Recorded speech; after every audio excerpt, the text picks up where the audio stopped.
host, Josh Sebo, the COO of OfferVault.com, the industry's largest affiliate offer search engine. Make sure to subscribe to our channel for more great interviews, the latest affiliate news, and free training. Today, we have a very special guest. You all probably know him from all the shows. He's been in the industry way longer than myself. He's the network director of DIGISTORE24.com, another very close friend of mine, always asking when will be the next time I take him out to dinner. Please welcome to the show, Ricky Ahuja. What's up, Ricky? What's happening, Josh? Been a while, man. How are you? I'm good, man. I knew I'd get you with that. Cool. So for those of you that don't know, I took Ricky out to dinner one time, and ever since then, he trolls me in all the forums and all the groups and says, when's the next dinner? When's the next dinner? So Ricky, whenever this quarantine is over, I'll be sure that we can hit another dinner at the next show together. So, man, I'm looking forward to it. I haven't had a good dinner in a long time. So where are you talking to us from today? I am in Ashburn, Virginia, which is roughly 40 minutes from Washington, D.C., not too far from our friend Donald Trump. Oh, very cool. Well, we try and keep the politics aside on the affiliate marketing show, but Yeah. let's jump right into it here. What were you doing before the affiliate marketing space altogether? And that'll kind of help us get to where you are now. So what were you doing before affiliate marketing? Yeah, so I was actually working with Discovery Channel out in Bethesda, Maryland. I was head of their business development, so we were building out all the different verticals and channels that they have, which are like the Animal Planet and the Health Channel and whatnot. And then shortly thereafter, I was swayed away to join a startup in Chicago, which had a lot of e-commerce type of products, if you will. And this is going back to what, 1999, 2000. And then we had launched an affiliate program for them on Commission Junction. So which was my, I guess you could say, entry into the affiliate space back then. So 20 years now. Okay. And I know you've been with a handful of companies, over your time in the space, but I'm curious, now you're with DIGISTORE24. How did you become their network director? Yeah, so for me, there's certain things that I look for, and brand and reputation is paramount. So these guys have been around since 2012. They're a German-based company, very technology-heavy based, and they've created a ginormous, I would say, automated platform, like a digital marketplace for promoting products throughout Europe. And their CEO, Francis Wolf, for the US operations, learned about me through an acquaintance of ours and said, hey, this is what we're trying to build out in the US. And I had a lot of experience building out brands in this space. So we spoke and then came to an agreement. And I've been doing that, I guess, going back to October of last year. So let's go into a little more detail about DIGISTORE24. Tell our viewers exactly what you guys specialize in and what you do related to affiliate marketing. Yeah, absolutely. So, I mean, in a nutshell, like if you guys are familiar with ClickBank, this is very much similar to that, but I would say probably on steroids. And I don't say that to belittle ClickBank, but I think the technology behind our company is probably a little bit more current than what they're using for a lot of those things. A lot of our automation tools, our back-end tools that the vendors have access to allow you to do certain things that a traditional network would not allow. And whether that's split testing different funnels or whatnot, but basically we're a digital and now a physical marketplace. So if you have a product that you want to promote, it could be an ebook, it could be a webinar, it could be supplements. You would actually set it up on Digistore, and then we have a whole complete marketplace of affiliates that would be able to promote that product. So yeah, I mean, that's essentially what it is in a nutshell. So where do you see the industry heading over the next few years? We're both working from home. Some people are very used to that, others are not. But, given what's going on now and maybe even after this pandemic, calms down, what do you think the affiliate marketing space is going to look like in 12 months and 3 years? Just give us your insight on that. Oh, wow. Yeah. I mean, I just think this whole industry and niche is going to evolve radically. Um, this pandemic really showed us that we weren't prepared for something like this. And there are a lot of people in the industry that really didn't give it enough weight, and they let their greed for money kind of taint their logic and still continue to do a lot of things as normal. And this is the new norm. I mean, what you and I are doing working from the home, that's normal. I mean, like going beyond this in the next 2, 3, 4, 5 months. I mean, like I personally terminated the lease on my office that I go to physically. I don't mean I don't know what they've been exposed to. I don't know who they've come across. So I can't afford to do that. I have a child, I have a wife that I need to take care of. So in terms of how we function as a group is going to change a lot. In terms of industry, like a lot of the products that are coming to market are, some are downright taking advantage of the industry, the situation that we're in, and may not be fully realistic, if you will, but I just think it's causing everybody to think through of how they function both on a macro level and a micro level. So yeah, I mean, there are going to be big changes in store, about whether it be in the travel industry, in the housing and accommodations, and the virtual remote working. It's all going to change, man. It's pretty major. What would be some advice you would give to a new affiliate or a new internet marketer who's just getting started, things they should really be focusing on to find success? So, what I've noticed, I guess, over the last 15, 20 years, like a lot of affiliate marketers don't want to put in the legwork. They want to see like what's working for other people, and they automatically assume that they can try to replicate that, copy it and whatever, and it'll work for them. And that's not how this works. People who make $5, $10, $15,000 on our platform a day have spent a ton of money trying to figure out all the logistical aspects that go into the back end. So for somebody new coming into the space, I think they need to do a couple of things. One is they need to be on top of the trends that are taking place, right? So right now, the survival niche is huge. Whether it has to be with pandemic, COVID-19, could be anything. They need to find out what's really hot on Google Trends and kind of see like what kind of approach that they can take to monetize on that, right?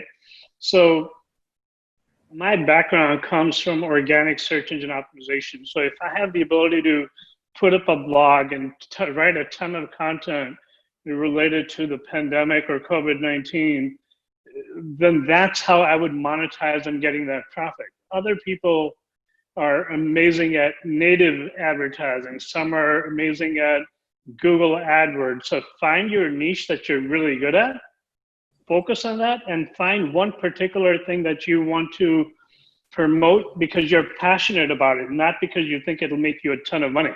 If you're going solely for the money, it's not going to cut it for you. This has to be something that you enjoy. It's something that wakes you up in the morning. It's something like you go to sleep at night like, hey, what can I do to improve upon this tomorrow?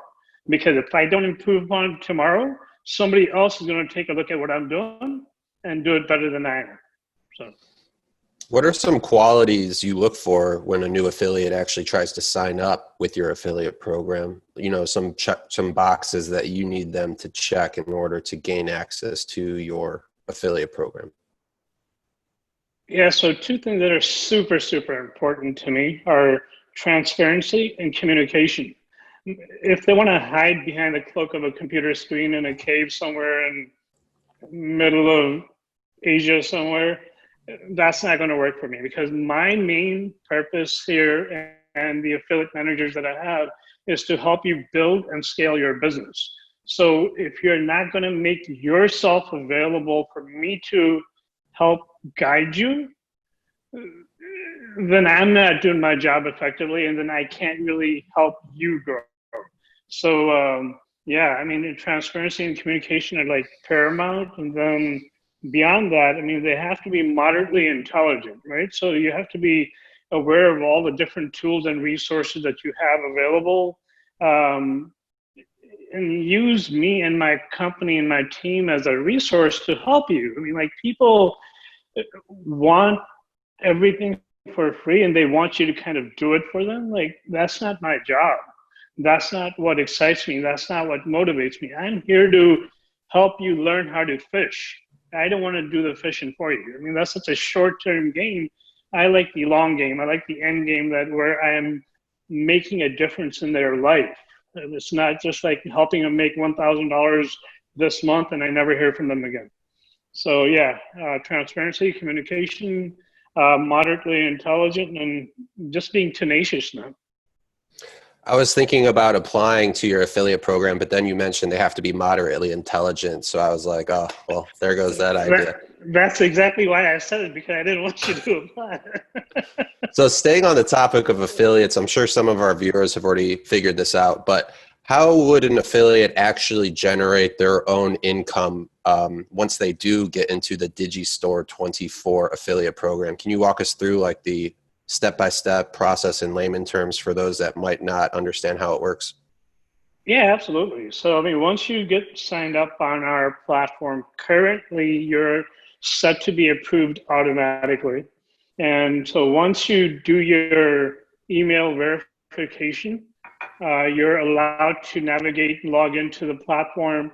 So basically all you need to do is go to our marketplace, which lists majority of our offers, and find a niche or vertical that you're excited by.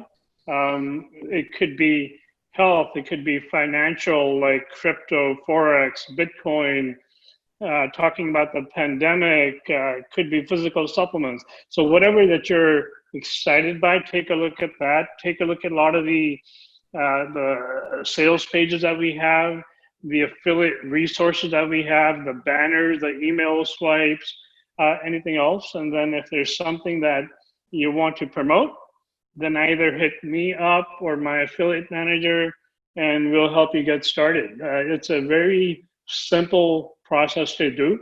But if you need us to walk you through it, we can certainly do that. But if you've been an affiliate for some time or even a short period of time, this is something that it's pretty self-explanatory. But we can certainly help you in terms of targeting your traffic a little bit better, just so that you're not spending money run of network. We can tell you how to focus in on certain things, the demographics, the age, the geolocations, and all that. We can help you with all of that. So, from our friendship over the years, if you'll let me call it that, I know you'll probably have a lot of thoughts on this next question. How do you define success? What does success mean to you? Yeah, I mean, that's a great question. And so success for me is not monetary at all. I mean, at the end of the day, like, if I know I've made a difference in somebody's life, that's what I find successful. It doesn't have to be a whole group of people. It can be one person. And then I'm able to sleep peacefully at night knowing that I actually make a difference, right? So if you've gone to my blog, my tagline is, it's not about making a buck, it's about making a difference. So that is what like truly excites me, is like helping people genuinely make a better living for themselves. That's what success is to me. Any specific failure that you think back on that you now are, super glad you experienced because it taught you a lot, got you to be the person you are today? Is there a moment in your life that kind of jumps out at you along those lines? No, I mean, I fail every day, and I mean, I don't want that to be like a cliche or anything, but my mentality is such that every single failure or a setback is a learning experience, right? And I try to like, and it could be like me making dinner last night, which got burnt. Why did it get burnt? I need to do something differently, right? So it's something so simple as that. So I don't think there's been one massive failure that I've had that's given me a eureka moment. It's more about like learning every step of the way and trying to make sure I don't do that going forward and take advantage of it. And more importantly, not even for me, I want to be able to like help others learn from my mistakes. I've been doing this for a long, long time. And like when somebody new comes into the space, they can easily get dejected or demotivated if something works. That's why I want to be that resource for them. Like I can tell them like, hey, maybe you shouldn't do it like this. You should try it this way. But yeah, I mean, I don't think of failure as anything negative. I think it's an amazing tool, resource for us to improve ourselves every single day. What's a really good investment that you made? I see you got like 20 computers behind you, but if it's not a physical product, or even if it is, what's something that you are very happy you invested either money or time in to better your life today? You know, I mean, this is going to come across as a joke, but I think my biggest and best investment has by far been my wife. And I mean, simply put, like, she's a physician by trade. Her being that and having that solid income when we got married allowed me to take a lot more chances, be a lot more aggressive in terms of things that I wanted to build out, whether it was my own affiliate network, whether it was consulting for a lot of the other brands. She is like my cheerleader 110%. Anything that I've ever wanted to do business wise or even travel wise, she's a major, major proponent of. So yeah, I mean, from an investment perspective, that's hands down been my biggest and best investment.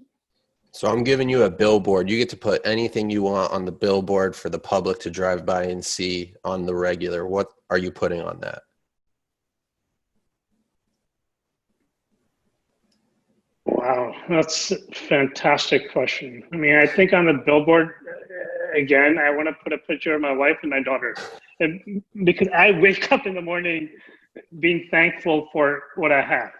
But as it comes to business, what I'm putting on there, I mean, currently I'm going to go ahead and put Digistore24, but not even that. Like, I think any organization that I've worked with, one of the main things that I've liked behind them is that they feel my passion for making the world a better place. So as you've seen in Bangkok for the last 3 years, we've done that charity thing. And every single one of the organizations that I've been involved with over the last few years has taken a very active interest financially and from a time commitment to help that cause. Because if they can't get behind who I am as a person, then it's very difficult for me to get behind who they are. Mm-hmm. So does that make sense? Yeah, 100%. And I think this is a great time for you to tell us more about the charity work that you do, because I think it's important that our viewers know about that as well. So can you tell us what you do? Yeah, for sure. So a few years ago, this started as something small where my wife and myself were going to go to an orphanage in Bangkok, and we were going to go ahead and donate some food items, some baby powder, diapers, and some cash. So I made a post in the marketers group on Facebook, and immediately, like, I had half of the industry hitting me up like, hey, we want to help out, we want to donate this and that. So that year one mushroomed into something a lot larger than I was expecting. Year two, the team behind Affiliate World Conference got behind us. They said, hey, we want to make this a lot larger. We want to help promote it for you, and we will match dollar for dollar everything that your organization raises. So they took a very keen active interest in that a couple of years ago. And then this last year when we did that, my God, we had close to 34, 35 people that came to the orphanage. We painted the whole building that they had. We took a lot of food items. We donated a ton of stuff. It was just unreal, the amount the industry got behind, because like everybody in this industry makes a ton of money, but very few people actually give back. This group of people not only gave back their time, they gave money, they gave like clothing, they gave everything. So yeah, I mean, we're like surrounded by such a bunch of amazing people, and I just want to be able to kind of help this grow every single year. So myself and my wife are like super involved, whether it be in Bangkok or in Barcelona or wherever we decide to do these conferences. I have the full support of a lot of these organizations to help us out. So if someone in the industry is watching this interview and they want to get involved with that next time the Bangkok show comes around, would they just want to reach out to you and you can kind of point them in the right direction? Yeah, absolutely. Definitely reach out to me. And there are like so many different ways that you can get involved. It doesn't have to be monetary. It could be your time. It could be helping us coordinate a lot of these activities. If you have it in your heart to do any good, yeah, just reach out to me. I can certainly help guide and point you in the right direction in terms of where we need that support. So when you're not doing the charity work and giving back to the community or harassing, good people about taking you out to dinner, what do you like to do with your free time when you're not working? So we like to travel a lot collectively as a family, and 2020 was supposed to be a massive, massive year for that to happen. With my daughter graduating, there's our 25th wedding anniversary is coming up. So we had a lot of plans to travel and just spend a lot of time with the family and whatnot. So a lot of those plans have been on pause. Yeah. Yeah. But yeah, I mean, as far as what we're doing, like we go on a lot of hikes and walks. We play a lot of board games with our family. And I've started to cook a lot. So I don't know if you're part of that quarantine culinary group by Sean Hall. I would definitely recommend it. I'm not. I will definitely check that out. But apparently you burned something last night. So I don't know if the group's really working out for you. Well, I didn't post that on the group, but yeah. That one didn't make it to the group. That didn't make my final cut. What would be some advice you would give a young adult, maybe coming out of school, or maybe they didn't go to school, but they're getting ready to enter the real world? What would you tell them are some key things they should really focus on? Wow, a lot of great questions, man. I mean, I think like any young adult coming out, I think the first and foremost is that you want to be aware of where the industry currently is. You want to learn as much as possible about what excites you. Like, because I've been doing this for a long time, I know enough about Google AdWords, about Bing, about search engine optimization, about native, about Facebook advertising, but I suck at all of them. I'm not good. My recommendation would be to take one of those things and learn it really, really well, and then find niches that you can promote through that channel and learn it inside out. I mean, it's like once you can automate that whole process and you get to a point where you're meeting a certain ROI, whether it's 10x, 20x, 50x, whatever numbers work for you, then I would move on to something different. But spend a lot of time, know what you're getting into, and learn it inside out. I mean, I can't emphasize that enough. Yeah, and you could probably apply that to any industry for that matter. Just, get good at one or two things instead of trying to be mediocre at 20 things. Well, so here's the thing, right? I mean, in this industry, more so than any other, you have that allure of making a quick buck because we have all these gurus out there that show you how to make 10, 20, $30,000 a day, a month, whatever. And a lot of the newer people get like struck by that. Oh my God, I want to do the same thing. But it's not realistic. I mean, people are going to pay $5,000 for a course and they're going to find out that, hey, I could have gotten a lot of this shit for free on YouTube or on Facebook or whatever, right? So that's where you have to be like educated and fully aware that I need to learn this on my own. I don't want to like circle. I mean, there are a lot of legitimate people out there, but if you are new in the industry, you're not going to know who those people are. So do your research, do your due diligence. Like I trade a lot of stocks.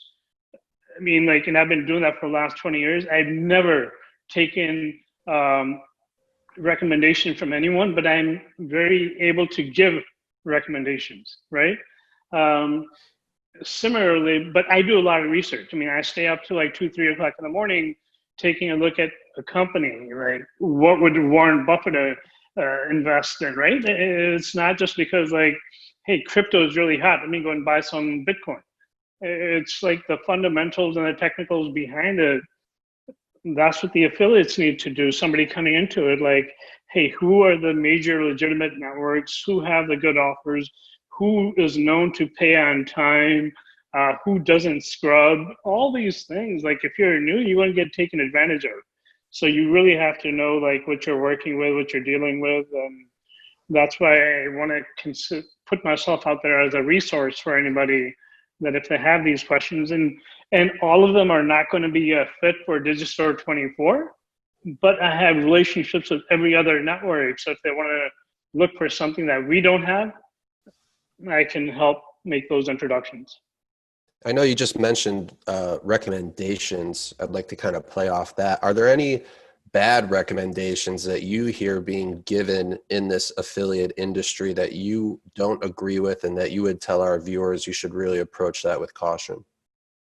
Yeah. I mean, I think there are quite a few, right? So federal niche, for example, a lot of people are promoting these COVID-19 type of offers, which is a quick money-making scam. There are no legitimate products being offered on the back end. And a lot of these guys make a claim which is not substantiated by the various organizations that the gentleman from Cell Health was talking about, like the Federal Trade Commission and all these other ones. Yeah, so I would, before you start promoting anything and everything, you want to make sure that you don't get yourself in any hot water. You want to make sure that any of the claims that they're making are fully substantiated. There are studies done behind it, because if you're a new affiliate and you take some copy and put it on Facebook or Google and that copy is not real, it's unsubstantiated, your account is going to get banned. You're going to lose money on it, and could be even worse. Could be some legal issues. So yeah, I mean, I would definitely take a look at all of that before you get into a particular niche, and just know that at the end of the day, you can go to sleep peacefully knowing that, hey, you're not trying to like cheat somebody out of money or pitching products that don't work. You don't want to play that game. Be in it for the end game, the long game. Ricky, you've been a great guest on the Affiliate Marketing Show. We really appreciate having you here. I'd love to have you back. Before we let you go, we are going to play a little game I like to call the OfferVault Hot Seat. Here's how it works. We're going to ask you a series of 5 would you rather questions, not related to affiliate marketing, just to get to know you a little better as a person. Awesome. Let's do it. Question 1. Would you rather never be able to watch YouTube again or never be able to watch TV again? I don't watch much TV, so I'd rather not be able to watch TV. So keep the YouTube. Got it. Yeah. I would probably keep YouTube because I assume anything on TV you could probably find on YouTube anyways. Exactly. Question 2. Would you rather jump out of a moving car or go over Niagara Falls in a barrel? And let's say the car is going 150 miles an hour. Holy shit. So I have a bad back, so I'm definitely not jumping off of either one. But if I had to pick one, I think doing the Niagara Fall thing would be like super cool. But in like a very padded type of environment, Okay, maybe so with like a little like parachute on top of it. gotcha. There's a lot of disclaimers and asterisks attached to that answer, but we'll accept. Yeah. At my age, I can't do either one of those. So, Yeah, I don't think anybody wants to. Question 3, would you rather never receive another spam email or instantly grow 3 inches taller? Only go 3 inches taller. Just keep taking the spam, but take the 3 inches. Yeah. Google does a good job of like filtering my spam, but height is something that I'm not going to get. Yeah, I would take the 3 inches as well, just so I could finally say I'm 6 foot. It's a good thing you said height. Right. and didn't stop it before that. Grow 3 inches, period. Right. Question 4. Would you rather always feel dizzy or always feel nauseous? Oh, wow. I would. This is tough. I would rather feel nauseous, because dizzy, you kind of feel like you're not at control. Mm-hmm. So nauseous is I can always lie down or do whatever, or go to the bathroom, but yeah. Yeah, but you always feel nauseous. You're not getting rid of it. This is like a constant. I think I would go with dizzy, just because anytime I feel nauseous, it's never a fun time. Yeah, but do you feel dizzy all the time?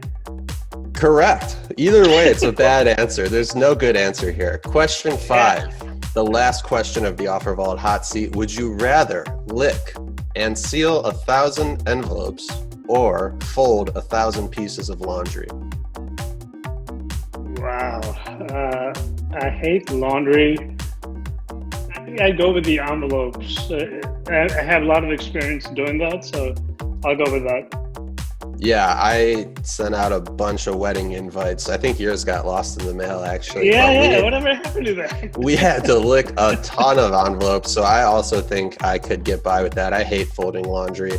Ricky, fantastic guest. Thank you for being on the Affiliate Marketing Show and for playing the OfferVault hot seat. Before we wrap up this interview, I just want to give you the floor. This is your opportunity to tell our viewers about DIGISTORE24 one more time, or anything you want. Go ahead.